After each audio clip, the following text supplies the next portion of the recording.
Literacy as inspiration. The first recollection I have of reading a book on my own, I was at my grandparents' house. My grandmother kept some of the books that my father and his brothers had read when they were children. I always felt so smart and mature holding the old books and reading them out loud to show my grandma what a good reader I was, and feeling a sense of pride as such basic words rolled off my tongue. The books always had that old book smell, musty and sour, the smell that fills most libraries. So to me, this smell just reminds me of Billy and Blaze. Blaze was the horse that all of these books were about, and Billy was his human companion. In these old books, Billy and Blaze had many adventures.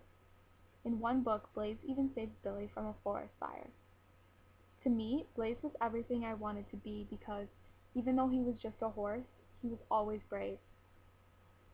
After reading one of these books, my sister and I would then play horses, meaning that we would crawl all around my grandparents' house pretending we were horses and fighting over who got to pretend to be Blaze. We wanted to be as brave as Billy and Blaze were, so we would go into the scariest parts of our unfinished basement and pretend we were in a dangerous forest.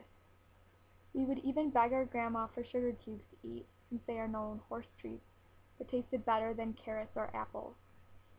As we got older, we would play in the real forest in the backyard of my grandparents' house, and although we stopped pretending to be horses, we pretended to be on our own intense adventures.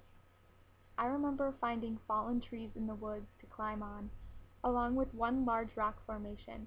We would pretend that our life depended on getting to the top of the large rock, except back then we called it the cliff or the mountain. These books inspired us to be the adventurous kids that we were, which led us to be the people we are now. Not only did these books inspire the childhood games we played, but they sparked an interest in horses for both me and my sister.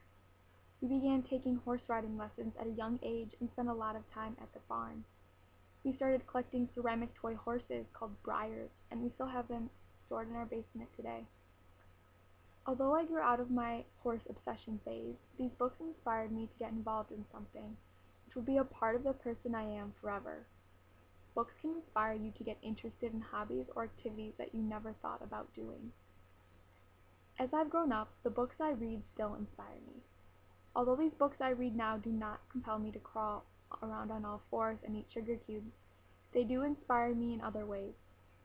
During my senior year of high school, I read a book called A Long Way Gone by Ishmael Bea, which is about the struggles that he went through as a young boy in a country called Sierra Leone in eastern Africa, and about how he got out. He was a child soldier and went through times of being homeless and starved because of the war and poverty there. It was really sad and emotional to read, and ever since I read it, I have really wanted to get involved in some way to help kids in similar situations.